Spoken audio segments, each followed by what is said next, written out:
신앙생활 하다 보면 이럴 때가 있어요. 사역에 지치고 힘들어서 그만하고 싶을 때가 있어요.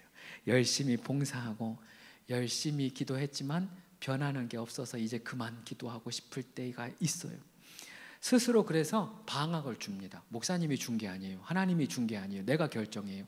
몇 월 며칠부터 방학을 정해놓는 게 아니야. 방학 시작이 있고 끝나는 시간이 없어요. 왜 그래요, 여러분? 아니, 방학을 했으면 끝나는 시간을 정해놓고 해야지. 스스로 방학을 정합니다. 사역을 쉬고 봉사도 쉬고 이것도 저것도 다 쉬어요.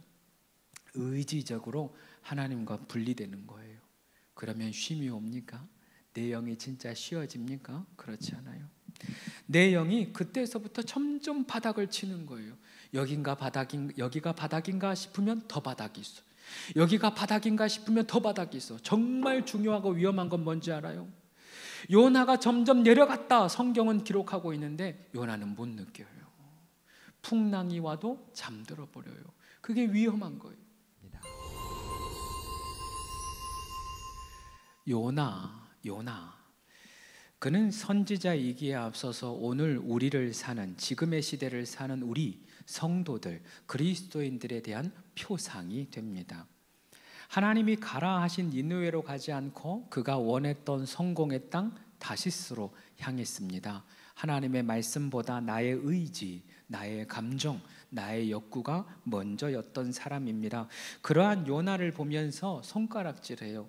선지자로 합당한 사람인가? 왜 저렇게 어리석은가? 손가락질합니다. 그러나 그 손가락질하는 나머지 손가락이 나를 가리키듯이, 하나의 손가락을 제외한 나머지 손가락이 나를 가리키듯이 결국 요나는 나의 신앙을 돌아보게 하는 존재라는 것입니다. 우리는 이 시간을 통해서 내 삶을 돌아보게 될 것입니다. 내 신앙을 돌아보게 될 것입니다. 오늘은 그 요나가 다시스로 향하는데 그 다음 어떤 일이 일어났는가, 이 일들을 살펴보고자 합니다. 제목은 다시 일어나입니다. 하나님께서 요나에게 말씀하셨습니다. 너는 일어나 저 큰 성읍 니느웨로 가서 외치라 말씀하셨죠. 그러나 언급하였듯이 요나가 선택한 곳은 다시스였습니다. 3절의 말씀을 제가 한 번 더 읽겠습니다. 그러나 요나가 여호와의 얼굴을 피하려고 일어나 다시스로 도망하려 하여 욥바로 내려갔더니 마침 다시스로 가는 배를 만난지라. 여호와의 얼굴을 피하여 그들과 함께 다시스로 가려고 뱃삭을 주고 배에 올랐더라 라고 말씀하고 있습니다. 오늘 성경을 읽으면서 주목해야 할 단어가 있습니다. 마침이라고 하는 단어입니다. 요나가 도망하려고 도착한 그 욥바에 마침 배가 있었어요. 마침 그 배가 다시스로 향하는 배입니다. 마침 그 배가 지금 막 출항을 하려고 하는 거예요. 이러한 타이밍이 때로 이것이 하나님의 뜻인가 보다라고 생각하게 하는 것입니다. 제가 여러 번 했던 우스갯소리 중에 제 섬 이야기, 제 섬처녀 이야기를 들려드린 적이 있어요. 저희 섬에 결혼 못한 노처녀가 한 사람 있었습니다. 마침 여수에서 좋은 선자리가 있는 거예요. 아침부터 분주합니다. 배 타고 섬에 여수로 가야 되니까 막 준비를 하고 나가려고 하는데 옆집 아주머니가 이야기하는 거예요. 그러지 말고 내가 드라이 해줄 테니까 드라이 하고 가라고.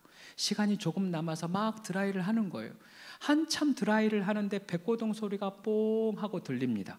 문 밖을 보니까 배가 선착장에서 이만큼 떨어져 있는 거예요. 아차 싶어서 얼른 뛰어나갑니다. 선착장 끝에서 배를 향하여서 힘껏 점프를 하는데 배에 안 닿고 물에 빠진 거예요. 깻잎 한 장 차이로 빠집니다. 안 그래도 민망한데 옆에 있던 할머니가 너무 크게 웃는 거예요. 그러면서 하는 말이 뭐가 그리 급하대, 조금 기다리면 오겠구만, 그러는 거예요. 이걸 중간에 보니까 그 배가 들어오는 배인지 나가는 배인지 판단이 안 서는 겁니다. 그때부터 유명한 말이 있어요. 인생은 타이밍이다. 따라해 보겠습니다. 인생은 타이밍이다. 중요한 것은 내 인생에 뛸 때와 뛰지 말아야 할 때, 뛸 때와 기다릴 때를 구분할 수 있는 지혜가 필요하다는 거예요. 요나가 지금 상황을 보면서 내 감정과 내 의욕에 앞서서 물에 빠집니다. 내 감정과 내 의욕에 앞서서 이 때를 구분하지 못하고 그 함정에 빠지는 거예요. 요즘에도 그래요. 여러분, 제가 이 말씀을 묵상해 보니까 보이스피싱이 딱 그래요. 마침 좋은 상품이 나왔대. 마침 고객님이 당첨이 되었대. 마침 지금 입금하면 10배로 된다네. 그래서 그 마침, 때마침이라는 것에 속아서 홀라당 다 넘어갑니다. 우리 인생에 이런 일이 수도 없이 많아요. 당장이라도 뭔가 이루어질 것 같아요. 실제로 그리고 일이 일어나요. 뭔가 착착착 진행되는 것이 내 눈앞에 보입니다. 전문 용어로 아다리가 맞다 그래요, 이것을. 그런데 그렇지 않아요. 욕심이 내 앞에 있으면 영적인 시야가 가려지기 마련입니다. 내 욕망과 내 욕구가 내 앞에 있으면 하나님을 보는 시력이 떨어지기 마련이에요. 그래서 물고기는 내 앞에 있는 편한 그 미끼 잡으려다가 미끼에 걸려 넘어지는 겁니다. 그럼 어떻게 해야 되느냐? 우리는 끊임없이 하나님께 확인해야 돼요. 이때가 맞습니까? 이때가 맞습니까? 이것이 하나님의 뜻이 맞습니까? 이것이 하나님이 원하시는 길이 맞습니까? 이것이 맞습니까? 하고 계속 물어야 한다는 거예요. 여호수아가 여리고성을 점령한 다음 그 다음 성이 아이성입니다. 이름이 아이성이에요. 그만큼 작아요. 이거 웃으라고 한 얘기니까 여러분 그냥 웃어봐요. 마침 한국말로 아이성, 작은 성이에요. 그래서 묻지 않고 따지지도 않고 적은 군사로 아이성을 공격해 갑니다. 그러나 결과는 참패예요. 대패합니다. 이유가 무엇입니까? 여리고성은 하나님 앞에 묻고 또 묻고 하나님이 가라 한 대로 명령한 대로 따라서 승리한 성입니다. 그러나 아이성을 점령할 때는 하나님께 묻지를 않습니다. 하나님께 기도하지를 않습니다. 이것이 맞는지 확인하지를 않습니다. 결국에 실패하는 거예요. 그런 의미에서 우리도 마찬가지예요. 우리가 일이 안 될 때는 오히려 감사해요. 일이 안 될 때는 뭘 하려고 하지 않아. 오히려 더 하나님께 기도합니다. 하나님께 기도의 끈을 놓치지 않습니다. 어떻게든 간에 하나님 앞에 길을 물어요. 그런데 일이 되려고 할 때가 문제라는 거예요. 일이 될 때 하나님 앞에 더 기도하고 하나님 앞에 더 묻고 그렇게 하나님 앞에 두드리며 나아가는 우리가 되기를 소망합니다. 인생에 뛰어야 할 때와 멈추어야 할 때와 기다려야 할 때를 구분할 줄 아는 지혜가 있기를 소망합니다. 그렇게 하나님 앞에 묻고 하나님께 도움을 구하고 하나님께 붙어있는 인생, 하나님이 그 인생 가운데 은혜를 주실 줄 믿습니다. 다시스로 향하는 배, 요나를 태운 그 배가 드디어 출항을 합니다. 얼마나 갔을까요? 망망대해가 펼쳐지는데 그때 하나님께서 큰 바람을 바다에 내리십니다. 바다 한가운데서 큰 풍랑을 만납니다. 그 풍랑이 얼마나 컸던지 배가 거의 깨지게 되었다라고 성경은 기록합니다. 그때 사람들이 어떻게 하느냐? 오늘의 말씀 5절입니다. 사공들이 두려워하여 각각 자기의 신을 부르고 또 배를 가볍게 하려고 그 가운데 물건들을 바다에 던지니라. 그러나 요나는 배 밑층에 내려가서 누워 깊이 잠든지라. 여러분, 앞뒤 빼놓고 이 5절만 가만히 보세요. 그러면 사공들, 즉 하나님 믿지 않던 사공들은 혼란스러워하고 선지자 요나는 안심하고 평안한 듯해 보입니다. 이 5절만 보면 마치 풍랑을 만났을 때 풍랑을 만난 제자와 예수님들의 모습 같아. 제자들은 어지러워하는데 예수님은 잠이 들잖아요. 아, 요나 믿음 좋구나. 요나 뭔가 하나님 앞에 믿는 게 있나 보다 싶지만 오히려 그 반대예요. 이 말씀은 요나의 믿음이 있다라는 표현이 아니라 요나의 믿음이 점점 떨어지고 있다라는 표현입니다. 그 표현을 살펴볼 수 있는 두 가지 단어가 오늘 본문에 등장을 합니다. 첫 번째, 내려가다라는 단어입니다. 오늘 1장의 앞부분에서부터 계속 반복되는 단어 중에 하나가 내려가다라는 단어입니다. 야라드라는 단어예요. 3절 중반부 요나가 하나님의 낯을 피해 욥바에 내려갔다. 야라드, 내려갔다라는 표현입니다. 그리고 3절 후반부 뱃삭을 주고 배에 올라갔다라고 되어 있는데 한글 성경은 올라갔다라고 되어 있는데 히브리 성경은 야라드, 내려갔다라고 되어 있어요. 요나가 뱃삭을 주고 배에 내려갔다라고 되어 있는 거예요. 그리고 이어지는 5절 후반부, 요나가 배 밑층에 내려갔다, 마찬가지로 야라드, 내려갔다라고 씁니다. 이처럼 성경은 의도적으로 요나가 내려갔다라고 쓰고 있습니다. 즉 요나의 영적인 상태가 내려간 거예요. 영적인 상태가 내려가고 또 내려가고 내려가서 바닥을 쳤다는 겁니다. 영적으로 무뎌집니다. 하나님을 보지도 못하고 기도하지도 못하고 하나님께 떼쓰지도 못하는 그 상태, 영적으로 가장 밑바닥에 내려가 있는 그 상태가 지금 요나의 상태인 겁니다. 더불어 깊이 잠들었다, 이 말이 좋은 의미가 아니에요. 원어로는 라담이라고 하는 단어가 쓰여집니다. 이 단어가 무서운 것이 시편 76편에 보면 애굽의 병거와 말들이 깊은 잠에 빠졌다라고 되어 있어요. 애굽의 병거와 말들이 깊은 잠에 빠졌다, 이 단어가 라담입니다. 즉 죽었다. 지금 요나가 영적으로 잠들었다, 이 말인 즉슨 영적으로 죽었다, 영적인 사망에 이르렀다, 그런 의미입니다. 얼마나 무서운 말입니까? 신앙생활 하다 보면 이럴 때가 있어요. 사역에 지치고 힘들어서 그만하고 싶을 때가 있어요. 열심히 봉사하고 열심히 기도했지만 변하는 게 없어서 이제 그만 기도하고 싶을 때가 있어요. 스스로 그래서 방학을 줍니다. 목사님이 준 게 아니에요. 하나님이 준 게 아니에요. 내가 결정해요. 몇 월 며칠부터 방학을 정해놓는 게 아니야. 방학 시작이 있고 끝나는 시간이 없어요. 왜 그래요, 여러분? 아니, 방학을 했으면 끝나는 시간을 정해놓고 해야지. 스스로 방학을 정합니다. 사역을 쉬고 봉사도 쉬고 이것도 저것도 다 쉬어요. 의지적으로 하나님과 분리되는 거예요. 그러면 쉼이 옵니까? 내 영이 진짜 쉬어집니까? 그렇지 않아요. 내 영이 그때서부터 점점 바닥을 치는 거예요. 여기가 바닥인가 싶으면 더 바닥이 있어. 여기가 바닥인가 싶으면 더 바닥이 있어. 정말 중요하고 위험한 건 뭔지 알아요? 요나가 점점 내려갔다, 성경은 기록하고 있는데 요나는 못 느껴요. 풍랑이 와도 잠들어 버려요. 그게 위험한 거예요. 그리고 나서 10년쯤 지나면 그런 얘기하는 거예요. 그때가 좋았지, 그때가 좋았지, 너 젊었을 때 사역해라, 그때가 좋은 거다, 그러는 거예요. 늦어버린 거예요. 신앙생활뿐만 아니라 우리의 삶에도 그런 일이 있어요. 때로는 잘못된 선택을 할 때가 있습니다. 그 선택으로 인하여서 큰 풍랑을 만날 때가 있어요. 그 풍랑으로 인해서 내 인생의 배가 깨어질 때가 있습니다. 그 풍랑으로 인하여서 가정이 깨어질 때가 있습니다. 일터가 깨어지고 사업장이 깨어질 때가 분명히 있어요. 그때 도망가고 싶죠. 그런데 도망갈 수도 없는 지경에 이릅니다. 그때 어떻게 되느냐? 영적인 무기력감에 빠지게 됩니다. 내가 할 수 있는 일이 아무것도 없으니까, 내가 할 수 있는 일이 아무것도 없으니까 그저 모든 건 내려놓고, 내려놓는다는 표현을 이때 쓰는 게 아니에요. 모든 거 포기하고 그냥 자는 거예요. 그냥 영적인 침체에 빠지는 겁니다. 기도하지 않는 겁니다. 예배하지 않는 겁니다. 하나님을 찾지 않습니다. 그때 우리가 어떻게 해야 되느냐, 그 이야기를 하는 겁니다.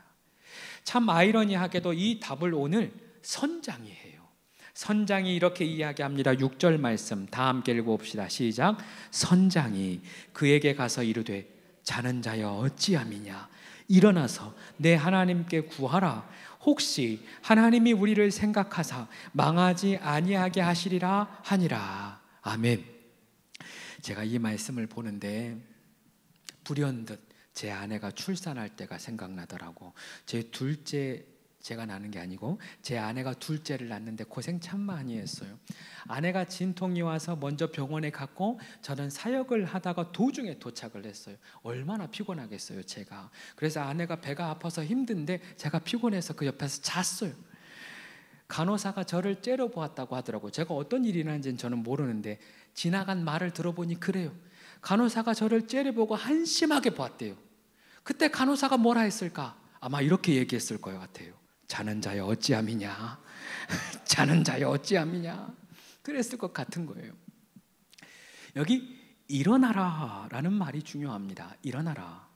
자는 자여 어찌함이냐, 일어나라 그렇게 말씀하세요.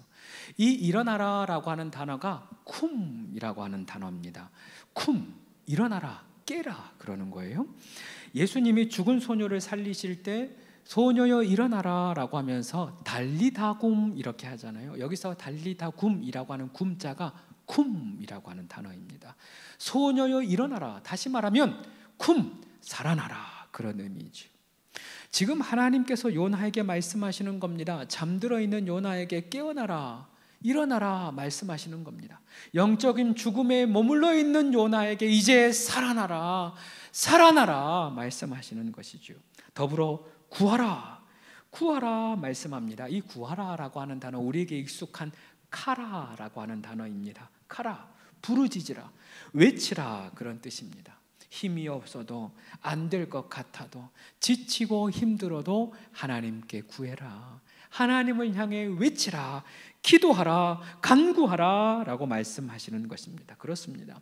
내 영이 바닥을 칠 때, 기도가 안 될 때, 내가 너무 낙심이 되고 내가 깊은 잠에 빠졌을 때 우리가 해야 할 일은 깨어서 기도하는 일, 깨어서 간구하는 일입니다.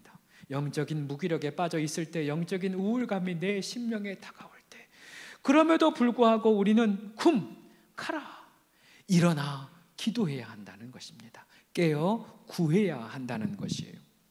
사실 이 외침은 하나님께서 요나에게 하신 말씀입니다. 이미 한 번 더 이야기한 거예요. 요나서 1장 2절, 너는 일어나 니느웨를 향하여 외치라. 이 말씀이 일어나, 외치라, 캐라 그러는 거예요. 지금 이 선장의 말이 요나에게 하나님이 이미 하신 말씀과 똑같은 말씀을 하고 있는 겁니다. 정확하게 일치합니다. 요나가 잠들었다가 정신이 바짝 차려져요. 이 말씀 하나님이 하셨는데, 이 말씀 하나님이 이미 주신 말씀인데 다시 거듭 말씀되어지는 것입니다. 그렇게 돌아보니 요나가 지금까지 기도하지를 않은 거예요. 성경은 1장부터 시작되었지만 요나가 지금껏 하나님 앞에 부르짖었다라는 말이 없어요. 요나가 이게 맞습니까 하나님? 진짜 하나님 뜻이 맞습니까? 반문한 일도 없습니다. 하나님께 아무 말도 하지 않아요. 아무 기도도 하지 않습니다. 이것이 요나의 문제입니다. 즉 다시 말해 요나의 문제, 우리의 문제라는 거예요. 어떤 분들은 이야기합니다. 힘들고 어려운데 내가 힘이 없는데 어떻게 기도합니까? 기도할 힘조차 없는데 어떻게 기도합니까? 라고 말해요. 그러나 여러분 기억하세요. 기도의 돌파구는 기도밖에 없어요. 어려운 말 해서 죄송해요. 참 어려운 얘기예요. 기도하기 힘든데 어떻게 기도하나? 그런데 기도의 유일한 돌파구는 기도입니다. 어떤 분들은 이야기해요. 나는 기도를 어떻게 하는지 몰라요. 기도를 배운 적이 없어요. 기도가 잘 안 돼요. 그러나 또 기억하십시오. 기도의 유일한 방법은 기도하는 것입니다. 기도의 유일한 지름길은 기도입니다. 그래서 기도를 해야 할 수밖에 없어요. 기도는 지식으로 되어지는 게 아닙니다. 이렇게 기도하십시오라고 해서 기도가 되어지는 것이 아닙니다. 그냥 기도하다 보면 기도가 되는 거예요. 여러분, 무엇이 여러분을 주저앉아 있게 합니까? 여러분을 무엇이 무기력하게 합니까? 무엇이 여러분을 지치게 합니까? 오늘 하나님이 거듭하여서 여러분에게도 말씀하십니다. 너는 일어나 기도해라. 너는 다시 일어나 기도해라. 오늘 이 밤이 하나님 앞에 다시 기도하는 시간 되시기를 축복합니다. 다시 일어나는 밤이 되시기를 축복합니다. 다시 일어나 하나님께 간구하는 귀한 시간 되시기를 축복합니다. 한 가지 이야기로 설교를 마치려고 해요. 지난 월요일이에요. 엊그제 있었던 일입니다. 저녁에 산책을 나는데 아빠하고 딸이 자전거를 가르치고 있더라고. 아빠가 뒤에서 잡아주고 딸이 자전거를 타는 거예요. 하나님이 제가 담임되고 나니까 여러 가지를 보여줘요. 얼마나 은혜가 되는지 몰라. 들어보세요.